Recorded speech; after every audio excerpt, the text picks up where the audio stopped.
Hello everyone, welcome back to the channel. तो game the sky supreme के new episode में आप सबका स्वागत है। अगर आपने इसका प्रीवियस एपिसोड नहीं देखा तो देख लेना, देख लिया है तो अच्छी बात है। तो फिर चलिए न्यू एपिसोड को अब हम स्टार्ट करते हैं। तो एपिसोड के स्टार्टिंग में हम वहाँ पे दोंगफैंग को देखते हैं जो कि कहने लगता है अब तो यहाँ पे स्पिरिट पिलर से बना हुआ वेपन भी पूरी तरीके से डिस्ट्रॉय हो गया, जो कि एक खुद स्पिरिट पिलर है। अब तो यहाँ पे इस प्रिजन आइलैंड को कोई भी नहीं बचा सकता। तुम लोगों ने खुद से खुद के हाथ से इस प्रिजन आइलैंड को डिस्ट्रॉय कर दिया। बस अब कुछ टाइम वेट करो, ये पूरा प्रिजन आइलैंड पूरी तरीके से डिस्ट्रॉय हो जाएगा। उसकी बातें सुन के वहां पे टैनियो अपने सारे डिवाइन सोर्ड को बाहर निकालते हुए स्पिरिट पिलर को फिर से रीजनरेट करने के लिए बोलता है। हम देखते सब वहां पे ऐसे ही कर रहे थे, जिसको देखकर दोंगफैंग कहने लगता है अब कुछ नहीं होगा। ये सब कुछ कहते हुए वो भागने की कोशिश करता है। टैनियो कहने लगता है मेरे होते हुए तुम यहाँ से नहीं भाग सकते। और हम देखते वो अपने डिवाइन आर्टिफैक्ट का यूज करते हुए उसके ऊपर पूरी तरीके से सप्रेशन बना देता है, जिसको देखकर दोंगफैंग कहने लगता है टैनियो मुझे जाने दो, तुम यहाँ पे स्पिरिट पिलर को फिर से रीजनरेट नहीं कर सकते। क्या पता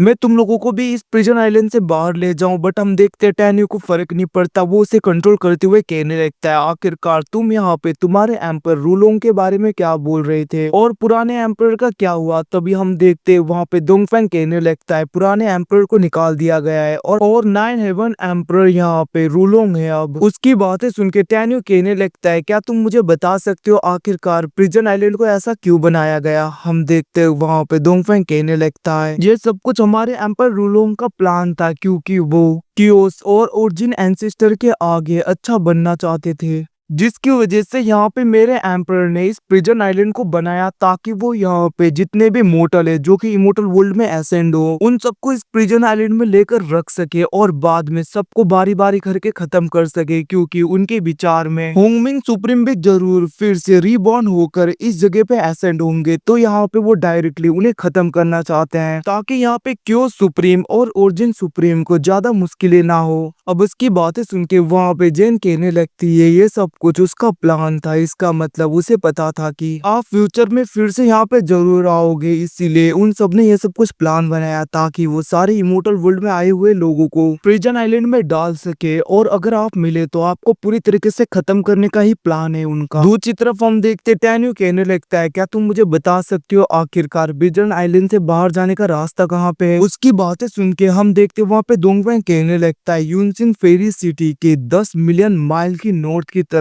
थ्री फिंगर माउंटेन है, उसी के नीचे वो टेलीपोर्टेशन आ रहा है। बट हाँ उससे जाने के लिए मेरा टोकन की जरूरत पड़ेगी। टैनियो कहने लगता है वो टोकन दो। अब हम देखते हैं वहाँ पे दोंगफैंग वो टोकन देता है, जिसको देखकर जेन कहने लगती है ब्रदर अब मैं इसे मार देती हूँ। बट हम देखते वहाँ पे मिस बिंग उसे रोक देती है। वो कहने लगती है हम इसे नहीं मार सकते, अगर हमने इसे मार भी दिया और सब लोगों को हम 9 हेवन में ले भी गए फिर इन सब के बारे में रूलों को जरूर पता चल जाएगा और वहाँ पे रुकना बहुत ही ज्यादा मुश्किल हो जाएगा हमारे लिए। तो हमें जो कुछ भी करना है प्रिजन आइलैंड में रुककर ही करना पड़ेगा। अब उसकी बातें सुन के दूसरी तरफ जेन कहने लगती है आपने ठीक कहा सिस्टर, क्योंकि अगर इसने एक बार रिपोर्ट नहीं दिया रूलों को तो मुझे लग रहा है इसके बदले में कोई दूसरा जरूर आएगा। अब उसकी बातें सुन के टैनियो कहने लगता है अगर ऐसा है तो ठीक है। और हम देखते वो वहाँ पे दोंगफैंग के सोल के एक हिस्से को बाहर निकाल के उसे कंट्रोल करते हुए कहने लगता है तुम यहाँ से डायरेक्टली रूलों के पास में जाओगे और वहां जाके कहोगे कि प्रिजन आइलैंड पूरी तरीके से डिस्ट्रॉय हो गया है और तुम्हारी ऐसी हालत कैसे हुई। अगर उसने पूछा तो बोलना कि जब तुम वापस आ रहे थे तो टाइम एंड स्पेस में पूरी तरीके से क्रैक आने की वजह से तुम्हारी बॉडी भी डिस्ट्रॉय होगी और तुम्हारा भी ऐसा हाल हो गया।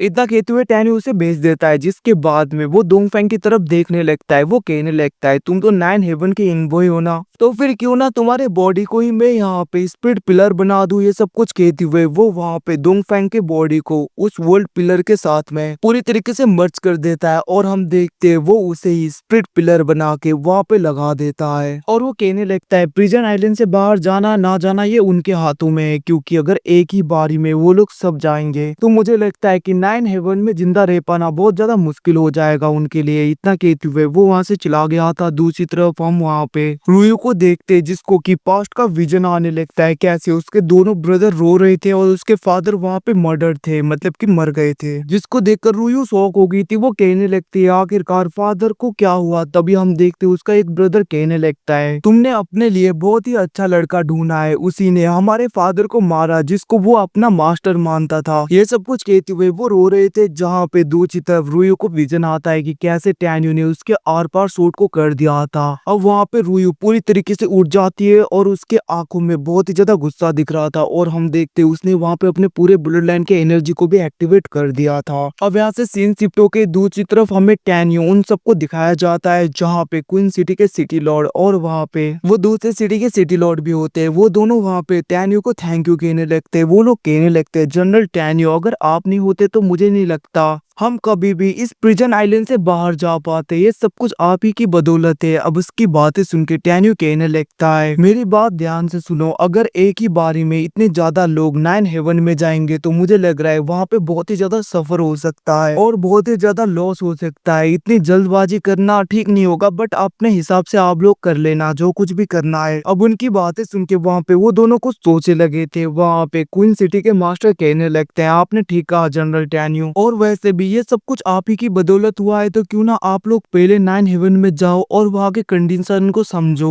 और हम सब लोग भी धीरे धीरे करके प्रिजन आइलैंड से बाहर आएंगे। क्योंकि अगर हम एक ही साथ में सब लोग इस सिटी के आ गए तो बहुत ही ज्यादा मुश्किल हो जाएगा। इतने ज्यादा लोग अगर एक साथ में जाएंगे तो ठीक नहीं होगा, तो हम भी धीरे धीरे आ जाएंगे। उसकी बातें सुन के वहाँ पे टैन्यू उन्हें कुछ देते हुए कहने लगता है इसको लेकर कल्टीवेट करना, आप लोगों की स्ट्रेंथ बहुत ही ज्यादा बढ़ जाएगी। और हाँ, जब भी आना हो तो आ जाना 9 हेवंस में। और जब तक मैं 9 हेवन में जा रहा हूँ प्रिजन आइलैंड का ख्याल रखना प्लीज, क्योंकि फ्यूचर में मुझे इसमें बहुत ज्यादा काम करना है। अब वहाँ पे टैन्यू की बातें सुन के दूसरी तरफ हम देखते वो दोनों कहने लगते हैं जनरल टैन्यू आप चिंता मत करो, प्रिजन आइलैंड का हम ख्याल रखेंगे। हम देखते वहाँ पे टैन्यू कहने लगता है अब हम यहाँ पे डायरेक्टली 9 हेवन में जाने वाले हैं और पता नहीं फ्यूचर में क्या होगा। और मैं होप करता हूँ कि अगर फ्यूचर में मुझे आप लोगों की जरूरत होगी तो आप लोग जरूर मुझे यहाँ पे प्रिजन आइलैंड में मिलोगे। उसकी बातें सुन के हम देखते वो दोनों कहने लगते हैं जनरल टैन्यू आप चिंता मत करो, फ्यूचर में अगर कोई भी मुश्किल होगी कोई भी हेल्प की जरूरत होगी तो हम जरूर हेल्प करेंगे। उनकी बातें सुन के टैन्यू वहाँ पे कहने लगता है इस स्कूल के अंदर मैंने सब कुछ इन्फॉर्मेशन दे रखा है, जब चाहे आप लोग प्रिजन आइलैंड से बाहर जा सकते हो। ये सब कुछ कहते हुए हम देखते वहाँ पे टैन्यू उन दोनों को कह रहा था। वो दोनों कहने लगते हैं थैंक यू जनरल टैन्यू, और हम देखते वो दोनों वहाँ से चले गए थे। वहीं पे दूसरी तरफ हम चूसियाओ को देखते हैं जो कि वहाँ पे टैन्यू की तरफ देखते हुए कहने लगता है ब्रदर टैन्यू सच में अब हम इस प्रिजन आइलैंड से बाहर जा पाएंगे, आप तो कमाल के हो। फ्यूचर में कुछ भी हो जाए मैं आपको कभी नहीं छोड़ूंगा, इवन कि मुझे मरना भी क्यों ना पड़े, मैं आपके लिए मरने के लिए भी तैयार हूँ। ये सब कुछ वो कह रहा था। तभी हम देखते एकदम से वहाँ पे रूयू आ गई थी। वो कहने लगते टैन्यू धोखेबाज कहीं के। ये सब कुछ कहते हुए वो अपने सूट को लेकर डायरेक्टली टैन्यू की तरफ बढ़ने लगती है। और गाइस एपिसोड खत्म होता है। Thanks for watching, bye bye, see you again, मिलते हैं अगले एपिसोड में। तब तक के लिए टेक केयर, अपना ख्याल रखना, बाय बाय।